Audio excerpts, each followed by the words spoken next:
All right, let's see, who do we have here? Hi, everyone. Hey, hey. Okay, I'm just going to do a very quick roll call, if I may, because I don't think everyone has met everyone yet. Just give me a second. I'm just trying to pull up my email, if that's okay. Let's see, who do we have in the room? When I shout out your enterprise name, can you just raise your hands, if that's okay? Okay, just give me a sec. 1 second.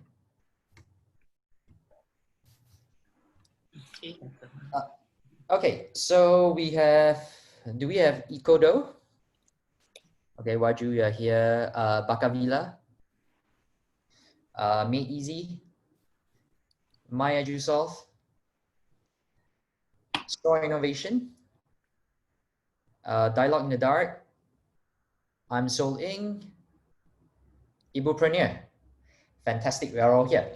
Okay, maybe what I'm going to do is I'm going to hand the time over to Tamara, who is the founder and CEO of Liberty Society, just to share a little bit about her enterprise and what she does. And then we can maybe a little bit also very briefly about our experience. And then we will leave the floor open to you to ask questions on any questions you have on the entire SETH experience. So you don't hear it from myself, but you hear it from a past participant. Over to you, Tamara. Awesome. Hi, everyone. Good morning. So my name is Tamara Wu. I'm the co-founder and CEO of Liberty Society. What is Liberty Society? So we're a fashion social enterprise that empowers refugees in our supply chain. So believing like what you're wearing right now, it's basic wear and workwear essentials that are being made by refugees. We give them community of support, upskilling classes like Bahasa and English courses, alongside with skills development opportunities, such as cutting classes and tailoring classes to help them grow and try to be individuals they're meant to be. And a lot of changes has happened since COVID for us as a fashion e-commerce business. And when we go to SETH, they really helped us with navigating those changes and then thriving to be where we're at right now. So what it used to look like 3 months ago is different than what it looks like now. And hugely it's because thanks to SETH. So I'd love to hear more about your questions first before I go on and speak more about my experience. Okay, over to the floor. Tamara, can you go more in detail how you started Liberty Society and what were the differences 3 months ago and now? Yeah, for sure. So let's see. So we were 70% of our business was B2C e-commerce. And then we have some offline stores as well. When COVID hit, of course, our fashion stores were closed, and we have to navigate a way of new business model kind of to pivot because retail is very, very down. What we came up then is, okay, one is in terms of funding, right? We were in negotiation with an investor, and SETH really helped us with dealing with the deal assisting aspect of us as a social enterprise, because oftentimes probably it's different for other ventures when you're taking VC money. Can we take VC money as a social enterprises? That's something that Wayne, Yingluck, and Mason Tan help us to understand more of. Secondly is the business model. So they assigned me with a mentor, Sharon Lim, my industry mentor, which is on the other breakout room. So she is, she owns a global fashion industry 3D company. And that really gives us a global perspective of the fashion industry and how it changes. So we tried multiple things. We tried something from style theory or rent the runway kind of model. We prototyped that. I keep going back to my mentor and asking, what do you think of this? It didn't work out, that's okay. What we've pivoted more to is a B2B corporate merchandising model. And SETH Workshop has really helped us. All right, let's take a look at your financials. Let's take a look at your team. Let's take a look at you yourself. Are you passionate about this? So those are some of the questions that they dig up through this workshop and some of the assignments that they give for me to again look at, okay, my alignment with it and my company's alignment with where I try to go.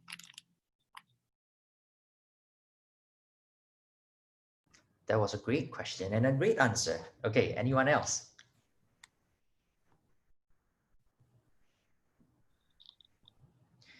Uh-huh. I think they need a prep wing. Yeah, I'm surprised.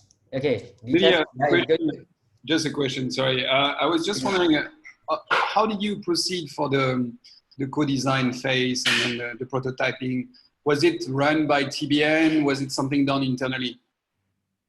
For my own company, it's something that I do personally. I come up to Seth, mentor, and then I ask them about it. That's something that's different with Seth. So I also used to run an accelerator program with companies like Google, Accelerator, McKinsey, and so forth.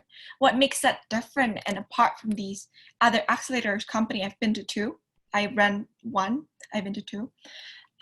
Is the fact, think about it like accelerator, think about it as elevator and a lift that stops at every level. So you see Wayne, people like Tiffany, Bernice, and Alex, they give their heart and they're committed to it. So for me, I know that when I share anything through WhatsApp, they will respond. So Alex and I had a call yesterday, and it's been, 2 months since the last TBN conference for him to just touch base with me and say, what do you need? So that kind of vulnerability and transparency that I can get from the team, it's as if we're a family now. And like any relationships, I think the first 2 workshops here in TBN will get you into breaking those barriers to forge that friendships and relationship for you to trust, and then for you to help you grow. So that's really what I love. It's really catered towards your own personalized growth. For example, Bruno and Michelle, you're probably in music, right? I think I saw your video. Yes. So it's very different than fashion, but I'm pretty sure they will help find you someone in your industry to help what you need most. And there are definitely mentors like Alex who are helping more in the financial and bigger, more general scale, but also they would pair me up. For example, that time I needed fundraising help. They pair me up with Mr. Mason Tan and say, look, this is someone that you can talk to. And then he did 2 private session call with me. And it's very rare to be able to ask closely, talk with these mentors or coaches. And all of them are practitioners. They have experience in the field themselves. So they know what you're going through and they're there to help. That's really the biggest differentiator for me. I have to confess, as the main coordinator and lead, I lose track of all these conversations that happen. Some days I get worried, like, are these guys talking to their mentors, right? And some days I will check with either them or with the mentors, and I'll be pleasantly surprised, like, okay, they have been having multiple conversations. I didn't know that Tamara and Sharon have weekly meetings until 3-4 months in. I was like, wow, okay, great. I'm happy to hear that, because often we are so busy. All we did is to say that, hey, Mason, can Tamara speak to you? She has some very pragmatic questions which I believe you can address. And Mason said, yeah, no issues, just connect us.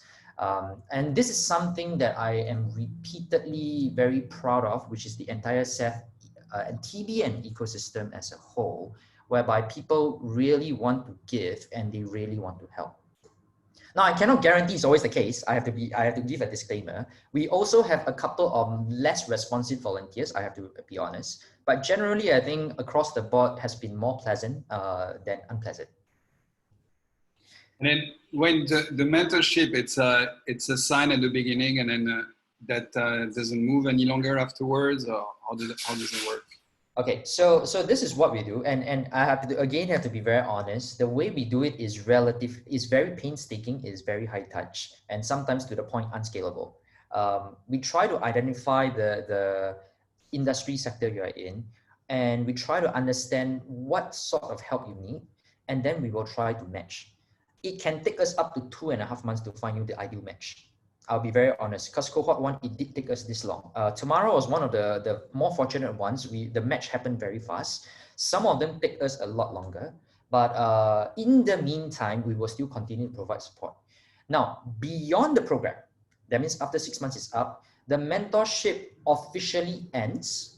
But if Tamara and Sharon want to continue to have coffee or ice cream together, we will love for them too.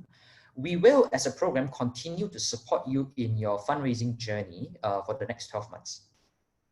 Yeah, so that's our commitment. I think we have time for one more question for Tamara, because, yes, Stephanie. Did your definition of success change after going through the TBN program? And if so, how did it change? Love that. Hi, Steph.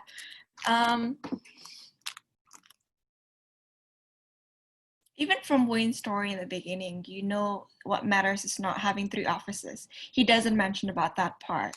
And then when you ask him and when you call him, he says that his definition of success is empowering young people or new generation of entrepreneurs like us. And that's really a vision that is casted over by SETH towards all the mentors, coaches, and participants that I hope that you will also take on. For me personally, it used to be probably Forbes 30 under 30, being the best social entrepreneurs out there. But SETH forces you to think about the impact that you're making to your beneficiary. You'll have a session with Ray Singapore about kind of what social entrepreneurship looks like, the go-to-market and go-to-impact strategy, the beneficiary, the customers, and so forth, right? But then now you're thinking of in kind of two-pronged approach of, yes, it's success in terms of my financial and revenue and margin, but also the people that you're impacting. And you hear a lot of stories from Melvin and the rest that they have investment portfolio probably in like prison cells and so forth. So you hear these stories where currently my definition of impact is impacting just one life, a refugee that have a better life. It can look different for you, and I'm sure you all have amazing causes. I know what Ibripreneur does, and it's amazing what you guys achieve in 1 year. And what I can say, and what probably my closing thought is this, SETH will keep you accountable on the impact that you are setting for yourself up in the first place. So sure about that, and then they will definitely keep you accountable, because in the end, you're going to report it to them anyway. But what a great way of keeping that first and foremost when you forget about what success looks like for you. So that's for me. And I know that SETH keeps me accountable even up to now, because they're talking about the quality of life that you're impacting, the increase of productivity for your ladies, the amount of income that you're able to generate with them, and so forth.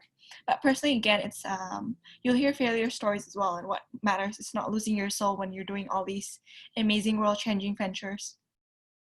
Thanks, guys. All the best for you. Thank you so much, Tamara. Now, I understand the other breakout room is also having a lot of questions. I'm very happy to hear that. But let me see if I can squeeze in one more. But before that, just letting you know, right after this session, we are going to get all of you to start sharing your 1.5 minutes pitch, right? So make sure you are prepared. We are only giving you 90 seconds, and it's a bit of, the whole idea is after people have heard your 1.5 minutes pitch, we will then move into breakout rooms. We will rotate, right? So that, and we'll keep the breakout rooms small. I think it's now 2, 3, 3. That means each breakout room will have 2, 3, and 3, right? And we will rotate at least once. So majority of the folks should at least attend, we should be able to have a one-on-one, like how we are having a one-on-one with Tamara right now, for about, for at least once, right? So that's kind of how we are preparing right now. So I hope you're all prepared. What I'm going to do later on is I'm just going to shout out the company, the enterprise name, and whoever is supposed to be sharing, I will just let you unmute yourself and just let you take over from there. Because it's 1.5 minutes, I'm not sure whether you want to do a screen share, but if you do, please let us know in advance so that Bernice can help with that. Okay. Okay. Any more questions in case we can still squeeze in one question for Tamara? Oh, sorry. It seems like we are going to be teleported back. I'll see you guys back there. Bye, guys. Bye. Hello and welcome back. I always call this the beam me up